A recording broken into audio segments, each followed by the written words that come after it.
নমস্কার। বংকুইজিটিভের আড্ডায় আপনাদের সবাইকে স্বাগত। আমি শুধু যে ভিডিওতে ফিন্যান্স নিয়ে কথা বলি তা নয়। আমার আশেপাশের বহুজনের সঙ্গেই আমি অনেক সময় অ্যাডভাইস দিই, অনেক সময় অ্যাডভাইস নিই যে কিভাবে ইনভেস্টমেন্ট করা উচিত, কি করা উচিত, না উচিত। এবং একটা কোয়েশ্চেন বারবার কিন্তু আমার সামনে উঠে আসে, অনেকেই আমাকে করে যে তারা ইন্টারেস্টেড, তারা ইনভেস্ট করতে চায়। কিন্তু তারা বোঝে না যে কিভাবে ইনভেস্টমেন্ট করা উচিত, কিভাবে শুরু করা উচিত। বা অনেক ক্ষেত্রে তারা বলে যে, "আমার কাছে সময় নেই। আ এই শেয়ার মার্কেট ব্যাপারটা সাট্টাবাজি বা সাট্টাকে বেসিক্যালি জুয়া খেলার মতন, এসবের মধ্যে ঢুকতে চাই না।" এরকম বিভিন্ন রকম আ তারা কিছু সময় এক্সকিউজ দেয়। অনেকে যারা চায় ইভেন তারা অনেক সময় ঢুকতে ভয় পায়, ভাবে ব্যাপারটা খুব একটা কমপ্লেক্স জিনিস, খুব জটিল ব্যাপার-স্যাপার। তো আজকে সেসবেরই আমি একটা খুব ছোট্ট স্বাভাবিকভাবে একটা উত্তর দেওয়ার চেষ্টা করব, লোকজনকে হেল্প করার চেষ্টা করব যে, যদি কেউ এই প্রসেসে আটকে থাকে তাহলে তার জন্য যাতে ব্যাপারটা সোজা হয়ে যায়। কেউ যাতে শুধুমাত্র জটিলতার কথা ভেবে বা ব্যাপারটা না বুঝতে পেরে যাতে মানে এইটার থেকে বঞ্চিত না হয়। এই ধরনের সুযোগ থেকে বঞ্চিত না হয়।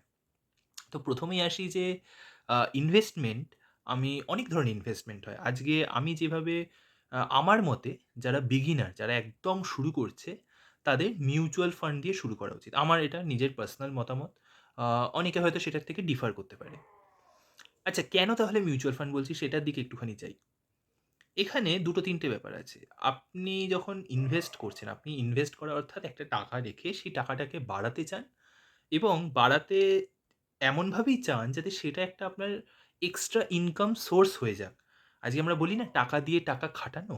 তো এমনভাবেই আপনি সেই টাকাটাকে ইনভেস্ট বা এমন একটা জায়গায় লাগাবেন যাতে কিনা সেই টাকাটা আরো অনেকটা টাকা আনতে পারে। কারণ যদি কম টাকা আনে সেটা তো জাস্ট ব্যাংকে পড়ে থাকার অলমোস্ট শামিল।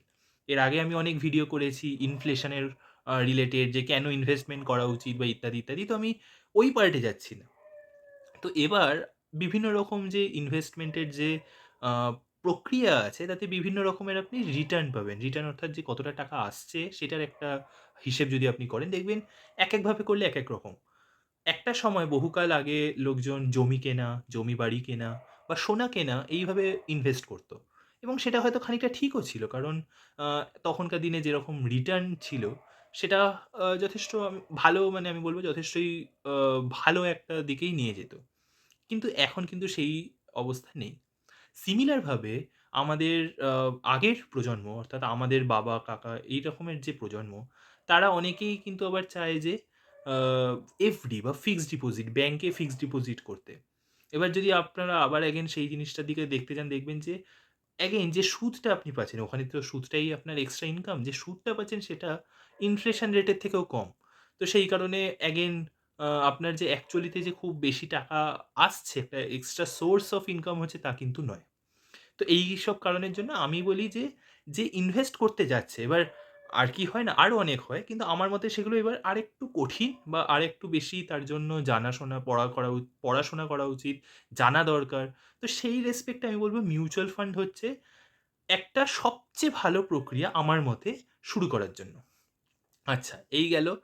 এবার মিউচুয়াল ফান্ডের আরেকটা আমি বলব কেন? না আপনি এটা তো সোনার জন্য যেটা খাটে, জমির ক্ষেত্রেও খাটে সেটা হচ্ছে যে যতক্ষণ না আপনি কিছু ওন করছেন, অর্থাৎ আপনার নিজের কোনো একটি বস্তু যদি আপনি আপনার নিজের যতক্ষণ না হচ্ছে ততক্ষণ কিন্তু আপনি একটা ভালো অ্যামাউন্ট আর্ন করতে পারবেন না।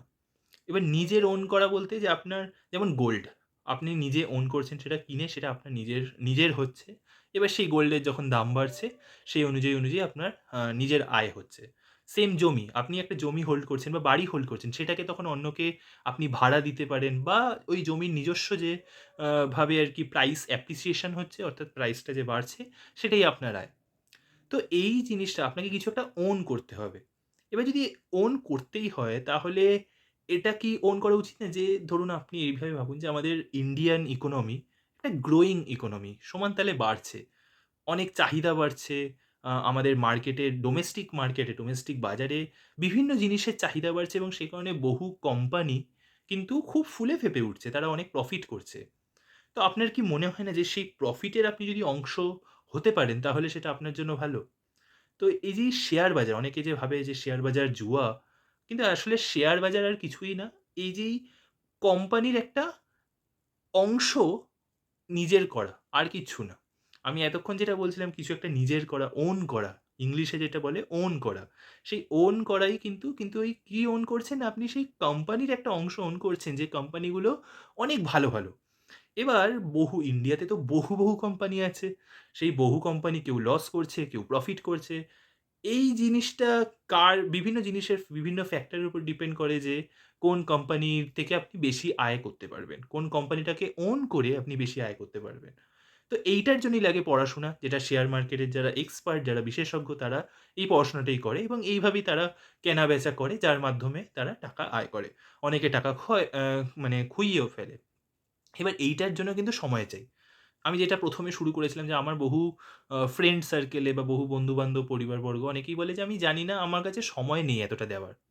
তো সেক্ষেত্রে দুটো উপায় আছে।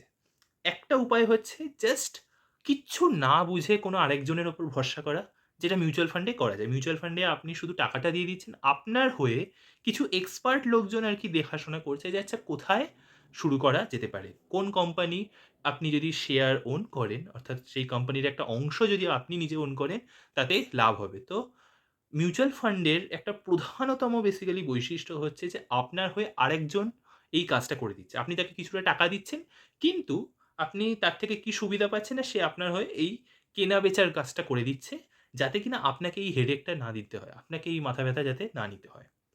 এবার আপনি ধরুন বললেন যে, "আমি সেটাও পারি না। আমার একদম স্টার্ট করছি। তাহলে কি করা দরকার?" সেক্ষেত্রে সবচেয়ে ভালো উপায় আমি বলব, এটাও মিউচুয়াল ফান্ডের থ্রুতে খুব ইজিলি করা যায়। সেটা হচ্ছে আমাদের কিছু ইনডেক্স আছে। আমাদের আ ইন্ডিয়ান মার্কেটের কিছু ইনডেক্স আছে। মোস্ট অফ দ্যা মার্কেটেরই ইনডেক্স থাকে। ইনডেক্স জিনিসটা কি? না সূচক। যে মার্কেট উঠছে, নামছে, কিভাবে বিচার করবে তার একটা সূচক।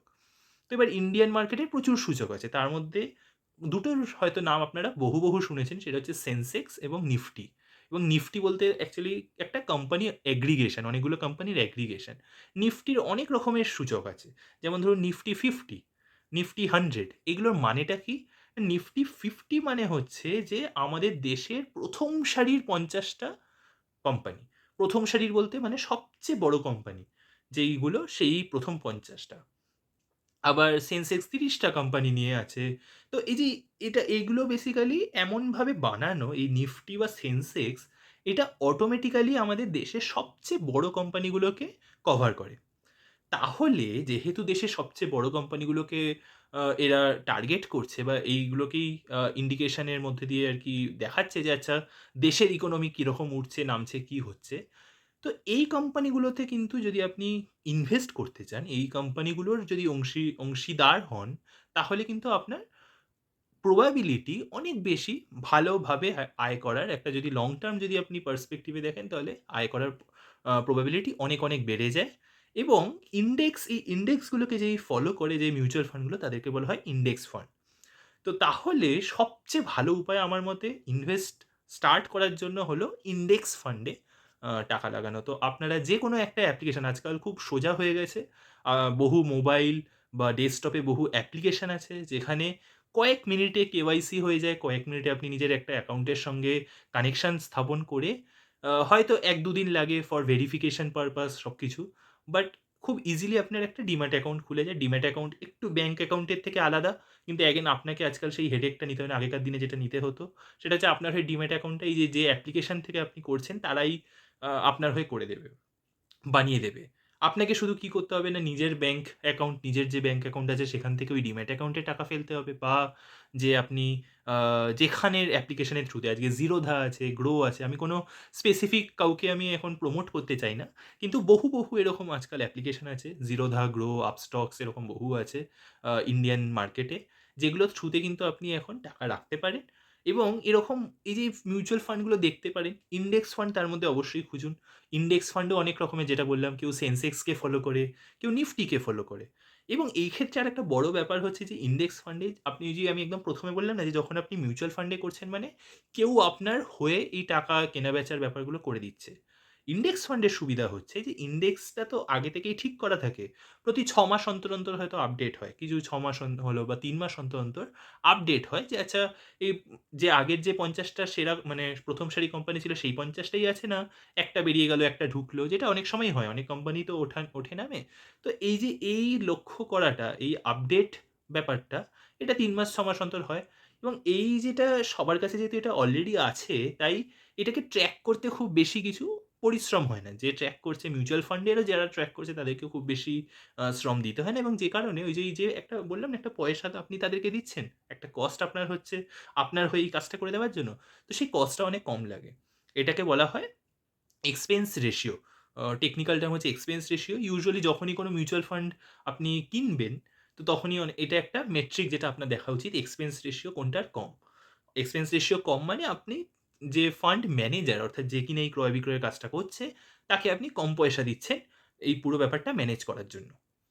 অবভিয়াসলি আপনি চাইবেন কম পয়সায় আপনি যাতে বেশি রিটার্ন পান। তো এইটাই আমি বলতে চাইছি যে যদি এখানে আজকে আমি বেশি আর বাড়াবো না। কারণ ইনভেস্টমেন্ট নিয়ে বলতে গেলে তো অনেক কিছু বলা যায়। কিন্তু জাস্ট যারা শুরু করছে, যারা কিচ্ছু জানে না আমি বলব obviously জানাটা হচ্ছে খুবই দরকার। কারণ knowledge is power এবং knowledge কে ইউস করেই কিন্তু আপনারা এগিয়ে যেতে পারেন, প্রথমত। বাট জানেন না, সেই সময়টা দিতে পারছেন না, আপাতভাবে কি সেজন্য কিছুই করবেন না? তার থেকে আমি সেজন্য বলব সবসময় ইন্ডেক্স মিউচুয়াল ফান্ডে টাকা রাখা শুরু করুন। একটা সিস্টেমেটিক ওয়েতে রাখা শুরু করুন। প্রত্যেক মাসে কিছু, কিছু টাকা দেওয়া রেখে রাখা শুরু করুন। Most of the index fund যেগুলো এভেইলেবল আছে মার্কেটে, মিউচুয়াল ফান্ড মার্কেটে খুব কম টাকা থেকে আপনি শুরু করতে পারেন। ৳৫০০, ৳১,০০০ করে আপনি দিয়ে শুরু করতে পারেন। তো এই জিনিসটা কিন্তু স্টার্ট করাটা as early as possible উচিত বলে আমি মনে করি এবং one of the most easiest way of investment. তো এই জিনিসটা আমি আ আমার মনে হলো যে সবার সঙ্গে শেয়ার করা উচিত। এট লিস্ট যারা বিগিনার্স লেভেলে আছে তারা অনেকটাই উপকৃত হবে।